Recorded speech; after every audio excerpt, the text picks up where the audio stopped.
ഇരുണ്ട കാലമോ എന്നാണ് ചോദ്യം. സുനിലേക്ക് ആദ്യം. സുനിൽ, ഇപ്പോൾ ഇരുണ്ട കാലമോ എന്ന് നമ്മൾ ചോദിക്കാൻ കാരണം അങ്ങനെ ഒരു കാലമുണ്ട് എന്നൊരു പ്രചാരണം തെരഞ്ഞെടുപ്പ് സമയത്ത് ഇടതുപക്ഷം നടത്തിയതുകൊണ്ടാണല്ലോ. അപ്പോൾ ഇപ്പോൾ ഇരുട്ടാണ്, നല്ല ചൂടുണ്ട്. അപ്പോൾ ഇതിനെ ഒരു ഇരുണ്ട സമയമെന്നാണോ ഇരുണ്ട കാലമെന്നാണോ വിശേഷിപ്പിക്കേണ്ടതെന്നുള്ളതാണ് സുനിലിനെന്ന് തോന്നുന്നത്? ഇരുണ്ട കാലമെന്ന് വിശേഷിപ്പിക്കാനാകില്ല. ഇതൊരു താൽക്കാലിക പ്രതിഭാസമാണ്. കാരണം നമുക്കെല്ലാവർക്കും അറിയാം, നമ്മൾ അനുഭവിക്കുന്നതാണ് എത്രത്തോളം ചൂടാണ് കേരളത്തിൽ ഉള്ളത് എന്നത്. കാലാവസ്ഥാ വ്യതിയാനം അതിഗുരുതരമായ സ്ഥിതിയിൽ മാറുന്നുവെന്നാണ്. കേരളത്തിലൊക്കെ തന്നെ 40 ഡിഗ്രിക്ക് മുകളിൽ ചൂട് വരുന്നൊരു സ്ഥിതിവിശേഷം പാലക്കാട് രേഖപ്പെടുത്തിയിട്ടുണ്ട്. ഉത്തരേന്ത്യൻ സംസ്ഥാനങ്ങളിലേക്ക് പോയാൽ ഡൽഹിയിലൊക്കെ 44ഉം 45ഉം ഡിഗ്രിയാണ് ചൂട് എന്ന് പറയുന്നത്. സ്വാഭാവികമായും വൈദ്യുതി ഉപഭോഗം അതിഭീകരമായി കൂടിയിട്ടുണ്ട്. നമ്മൾ ഇന്നത്തെ ഒരു കണക്ക് പരിശോധിക്കുമ്പോൾ വൈദ്യുതി ഉപഭോഗം കഴിഞ്ഞ 2 ദിവസങ്ങളിൽ നമ്മൾ നോക്കിയാൽ ഒരു ദിവസം, അതായത് ഏപ്രിൽ 18-ന് വൈദ്യുതി ഉപഭോഗം എന്ന് പറയുന്നത് 6033 മെഗാവാട്ടാണ്. അതായത് 117.60 ദശലക്ഷം യൂണിറ്റ് വൈദ്യുതിയാണ് ഏപ്രിൽ 18-ന് ഉപയോഗിച്ചത് കേരളം. ഈ വർഷത്തെ ഹയ്യസ്റ്റ് ആണ്.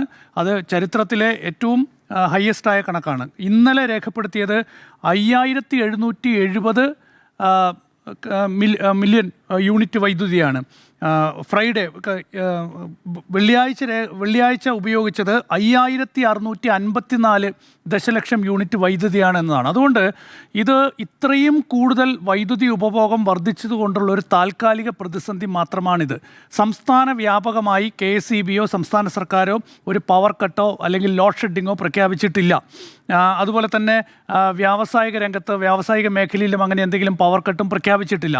ഇത് ലോഡ് കൂടുന്നതിനനുസരിച്ച് ഞാൻ മനസ്സിലാക്കുന്നത് KSEBയിലെ ഉദ്യോഗസ്ഥരും അതുപോലെ തന്നെ എഞ്ചിനീയർമാരും ഒക്കെ തന്നെ നൽകുന്ന വിശദീകരണം എന്ന് പറയുന്നത് ട്രിപ്പാവുന്നുണ്ട്. അതുപോലെ തന്നെ ഫീഡറുകൾ ഓഫ് ചെയ്തുകൊണ്ട് ചില മേഖലകളിൽ ഈ ട്രാൻസ്ഫോർമറുകൾ കത്തിപ്പോകാതിരിക്കാനുള്ള ചില മുൻകരുതൽ നടപടിയുടെ കൂടി ഭാഗമായിട്ടാണ് ഇങ്ങനെ സ്വീകരിക്കുന്നത്, ഈ ഒരു നിയന്ത്രണം കൊണ്ടുവരുന്നത് എന്നതാണ്. കഴിഞ്ഞ 2 മാസത്തിനിടയിൽ കേരളത്തിൽ 222 ട്രാൻസ്ഫോർമറുകൾ കത്തിപ്പോയിട്ടുണ്ട്. അപ്പോൾ ഇതുപോലെ ചൂട് കൂടിയിരിക്കുന്ന ഒരു സമയത്ത് ഈ ഒരു നിയന്ത്രണം കൊണ്ടുവന്നില്ല എങ്കിൽ ട്രാൻസ്ഫോർമറുകൾ കത്തിപ്പോയാൽ അത് പിന്നെ പുനഃസ്ഥാപിക്കാൻ എടുക്കുന്ന കാലതാമസം, അതിൻ്റെ ചെലവ്, ഇതൊക്കെ പരിശോധിക്കുമ്പോൾ അത് ഗുരുതരമായ പ്രതിസന്ധിയായി മാറും. അതുകൊണ്ട് അങ്ങനെയൊരു പ്രതിസന്ധി ഉണ്ടാകാതിരിക്കാൻ വേണ്ടി KSEB എടുക്കുന്ന ഒരു മുൻകരുതൽ എന്നാണ് ഇപ്പോൾ KSEBയുടെ ഔദ്യോഗിക വിശദീകരണം, അതുപോലെ തന്നെ ഉദ്യോഗസ്ഥരുമൊക്കെ തന്നെ പറയുന്നത്. അതുകൊണ്ട് ഞാൻ പറഞ്ഞത് 222 ട്രാൻസ്ഫോർമറുകളാണ് കഴിഞ്ഞ 2 മാസത്തിനിടയിൽ കത്തിപ്പോയത്. അത് മാർച്ച് മാസത്തിൽ 93 എണ്ണവും ഏപ്രിൽ 25 വരെ 129 ട്രാൻസ്ഫോർമറുകൾ കത്തിപ്പോയിട്ടുണ്ട്. ഒരു ട്രാൻസ്ഫോർമർ പുനഃസ്ഥാപിക്കണമെങ്കിൽ ഏതാണ്ട് 3 ലക്ഷം രൂപ വരെ ചെലവ് വരും എന്നുള്ളതാണ്. അപ്പോൾ ഇത് ആ ഒരു പ്രതിസന്ധിയിലേക്ക് കാര്യങ്ങൾ പോകാതിരിക്കാനുള്ള ഒരു നിയന്ത്രണം KSEB സ്വീകരിക്കുന്നു എന്നാണ് ഔദ്യോഗിക വിശദീകരണമാണ്. പക്ഷെ നമ്മൾ മനസ്സിലാക്കേണ്ടത്, ഞാൻ നേരത്തെ പറഞ്ഞതുപോലെ തന്നെ ഗുരുതരമായ രീതിയിൽ ചൂട് വർദ്ധിക്കുകയാണ്. അതിൻ്റെ ഭാഗമായി വൈദ്യുതി ഉപഭോഗം വലിയ തോതിൽ കൂടിയിട്ടുണ്ട്. നമുക്ക് മുൻകാലങ്ങളെ അപേക്ഷിച്ച് നമ്മൾ ഈ ഒരു സമയത്തെ വൈദ്യുതി ഉപഭോഗം പരിശോധിക്കുമ്പോൾ എത്രയോ മടങ്ങ് ഉയർന്നിരിക്കുന്നു വൈദ്യുതി ഉപഭോഗം. പലരും ഇപ്പോൾ ചൂടിനെ നേരിടാനായി എയർ കണ്ടീഷനിലേക്ക് മാറുന്നുണ്ട്. കാരണം കേരളത്തിലൊക്കെ AC വരുന്നു എന്നൊക്കെ പറയുന്നത് ഒരു വലിയ മാറ്റമാണ്. ഇപ്പോൾ നമ്മുടെയൊക്കെ വീടുകളിൽ എയർ കണ്ടീഷൻ വേണം എന്നൊക്കെ എൻ്റെയൊന്നും വീടുകളിൽ ഇതുവരെ എയർ കണ്ടീഷനൊന്നും വന്നിട്ടില്ല, കേരളത്തിലെ വീട്ടിലൊന്നും. അപ്പോൾ ഞാൻ പറയുന്നത് അവിടെയൊക്കെ തന്നെ AC ഇല്ലാതെ ജീവിക്കാൻ കഴിയാത്ത അവസ്ഥയിലേക്ക് ചൂട് കൂടുന്നു എന്നുള്ളതാണ്. അപ്പോൾ ആളുകൾ ആ രീതിയിലേക്ക് മാറുന്നതിനനുസരിച്ച് വൈദ്യുതി ഉപഭോഗം വർദ്ധിക്കുകയാണ്. നമ്മൾ നോക്കൂ, കഴിഞ്ഞ ഒരു 10 വർഷത്തിനിടയിൽ ഏതാണ്ട് 60-70% വൈദ്യുതി ഉപഭോഗം കേരളത്തിൽ കൂടിയിട്ടുണ്ട്. ഇപ്പോൾ പവർ കട്ട് കേരളത്തിൽ ഉണ്ടായിരുന്ന ഒരു കാലത്തെക്കുറിച്ചാണല്ലോ പ്രധാനമായി ഇതൊരു രാഷ്ട്രീയ വിഷയമായി മാറുന്നത്. 2015-16 വർഷം കേരളത്തിലെ വൈദ്യുതി ഉപഭോഗം എന്ന് പറയുന്നത് 3700 മെഗാവാട്ട് വൈദ്യുതിയായിരുന്നു. 3700 മെഗാവാട്ട് വൈദ്യുതിയായിരുന്നു. അങ്ങനെ 3700 മെഗാവാട്ട് വൈദ്യുതി കേരളത്തിൽ ഉപഭോഗം ഉണ്ടായിരുന്ന സമയത്താണ് രാത്രി അരമണിക്കൂറും പകൽ അരമണിക്കൂറും ലോഡ് ഷെഡിംഗ് ഉണ്ടായിരുന്നത്. അന്ന് വ്യവസായ മേഖലയിൽ 25% പവർ കട്ടും ഉണ്ടായിരുന്നു. 2015-16 കാലത്തെ കാര്യമാണ് ഞാൻ പറയുന്നത്. അതെങ്ങനെയാണ്? ഈ മാസം 1000 യൂണിറ്റ് വൈദ്യുതി ഉപയോഗിച്ചിട്ടുണ്ടെങ്കിൽ അടുത്ത മാസം 750 യൂണിറ്റ് വൈദ്യുതിയെ ഉപയോഗിക്കാൻ പാടുള്ളൂ. പിന്നെ അതിൽ കൂടുതൽ വൈദ്യുതി ഉപയോഗിക്കുന്നുണ്ടെങ്കിൽ അഡീഷണൽ ചാർജ് കൊടുക്കണം. എക്സ്ട്രാ ചാർജ് കൊടുത്ത് വേണം വൈദ്യുതി വാങ്ങാൻ. അങ്ങനെ വ്യാവസായിക മേഖലയ്ക്കടക്കം പവർ കട്ടും അതുപോലെ തന്നെ വീടുകളിലാണെങ്കിൽ ലോഡ് ഷെഡിംഗ് ഒക്കെ ഉണ്ടായിരുന്നു 2014-15 വർഷം. അതേസമയം ആ നിലയിലൊരു ലോഡ് ഷെഡിംഗ് ഏതായാലും ഇപ്പോഴില്ല. ഇതിപ്പോൾ കഴിഞ്ഞ 2 ദിവസം ഉണ്ടായിരുന്നു. പക്ഷേ ഇനി അടുത്ത ദിവസങ്ങളിലൊന്നും ചിലപ്പോൾ ഉണ്ടാകാൻ സാധ്യതയില്ല. ഒരുപക്ഷെ വേനൽ മഴ കനക്കുകയാണെങ്കിൽ, നല്ല മഴ കിട്ടുകയാണെങ്കിൽ, കാലാവസ്ഥ മാറുകയാണെങ്കിൽ ഒരുപക്ഷെ ഈ കാര്യങ്ങളിലൊക്കെ തന്നെ മാറ്റം വരാൻ സാധ്യതയുണ്ട്. അതാണ് സർക്കാരും KECBയും ഒക്കെ തന്നെ ഔദ്യോഗികമായി നൽകുന്ന വിശദീകരണം എന്ന് പറയുന്നത്.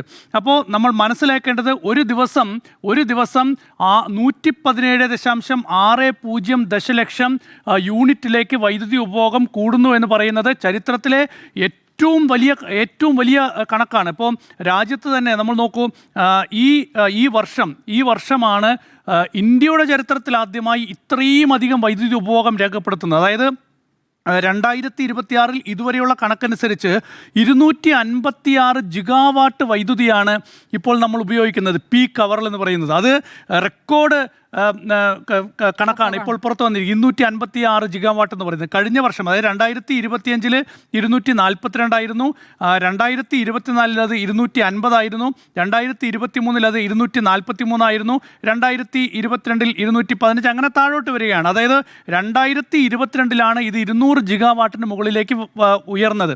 അപ്പോഴും കേരളത്തിലേക്ക് വരുമ്പോൾ കേരളത്തിലും ഞാൻ നേരത്തെ പറഞ്ഞതുപോലെ 60-70% വൈദ്യുതി ഉപഭോഗം വർദ്ധിക്കുകയാണ്. നമ്മൾ AC ഉപയോഗിക്കാൻ തുടങ്ങി, ഇലക്ട്രിക് കാറുകളുടെ എണ്ണം വർദ്ധിച്ചു തുടങ്ങി നിരത്തുകളിൽ. അപ്പോൾ ഇതൊക്കെ തന്നെ വൈദ്യുതി ഉപഭോഗം വലിയ രീതിയിൽ ഉയരാൻ കാരണമായിട്ടുണ്ട്. നോക്കൂ, 10 വർഷം മുൻപ് കേരളത്തിലെ വൈദ്യുതി ഉപഭോഗം എന്ന് പറയുന്നത് പ്രതിവർഷം 19,000 മില്യൺ യൂണിറ്റ് ആയിരുന്നു. ഇന്ന് അത് 30,000 മില്യൺ യൂണിറ്റായി കൂടിയിട്ടുണ്ട്. അപ്പോൾ അതിനനുസരിച്ചുള്ള ഈ വൈദ്യുതി സംഭരണം, വൈദ്യുതി കൊണ്ടുവരൽ, ഇതൊക്കെ തന്നെ പ്രധാനപ്പെട്ട ഒരു നടപടിയായിരുന്നു കഴിഞ്ഞ 10 വർഷം എന്നതാണ് എനിക്ക് പറയാനുള്ളത്. കാരണം ഈ 3700, അതായത് 2015-16 വർഷം 3700 മെഗാവാട്ട് വൈദ്യുതി ഉപഭോഗം ഉണ്ടായിരുന്ന സമയത്ത് 1 മണിക്കൂർ പവർ കട്ട് ഉണ്ടായിരുന്നു കേരളത്തിൽ, ലോഡ് ഷെഡിംഗ് ഉണ്ടായിരുന്നു. അപ്പോൾ അതെങ്ങനെയാണ് കഴിഞ്ഞ 10 വർഷം പരിഹരിച്ചത് എന്നത് ഇടമൺ കൊച്ചി ലൈൻ യാഥാർത്ഥ്യമാക്കി LDF സർക്കാർ അധികാരത്തിൽ വന്ന ശേഷം.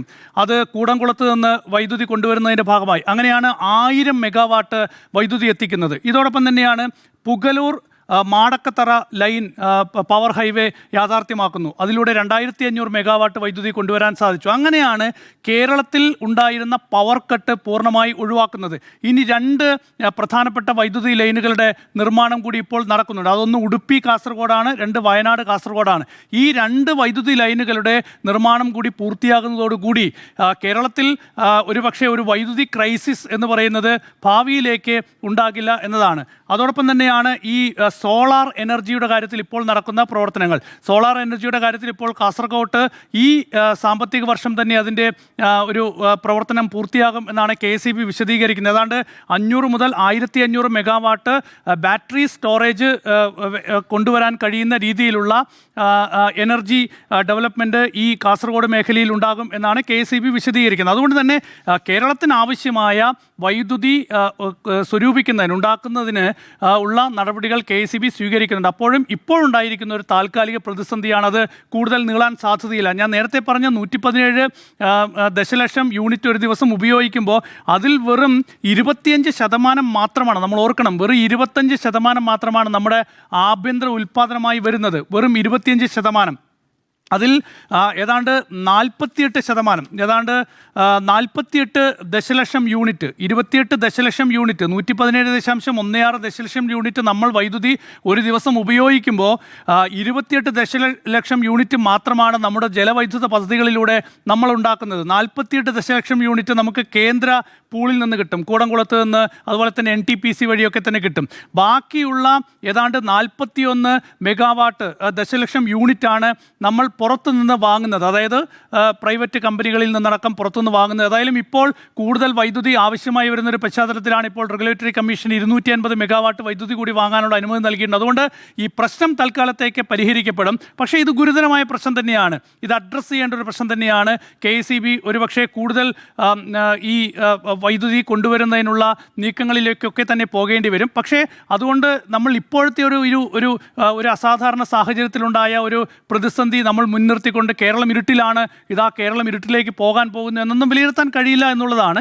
ഇതൊരു അസാധാരണ പ്രതിസന്ധിയാണ്. ചൂട് കൂടിയത് മൂലമുള്ള വൈദ്യുതി ഉപഭോഗം കൂടിയത് മൂലമുള്ള ഒരു പ്രതിസന്ധി മാത്രമാണെന്നാണ് എൻ്റെ വിലയിരുത്തൽ. അതുകൊണ്ട് നമ്മൾ ഈ ഒരു സാഹചര്യത്തെ കാണേണ്ടത് എന്നത് ഒരു ദിവസം, അതായത് ഓരോ വർഷവും വൈദ്യുതി ഉപഭോഗം കൂടിക്കൊണ്ടിരിക്കുകയാണ്. അപ്പോൾ അതിനനുസരിച്ച് ഉള്ള മാറ്റങ്ങൾ KEC കൊണ്ടുവരുന്നത് കൊണ്ടാണ് ഒരുപക്ഷെ ലോഡ് ഷെഡിങ്, അതായത് സംസ്ഥാന വ്യാപകമായുള്ള ലോഡ് ഷെഡിംഗ് ഒക്കെ ഒഴിവാക്കാൻ കഴിയുന്നത്.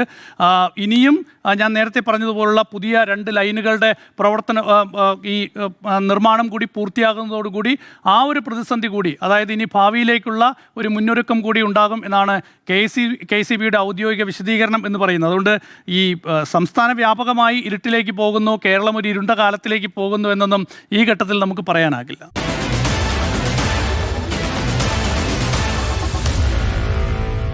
Meet the editors.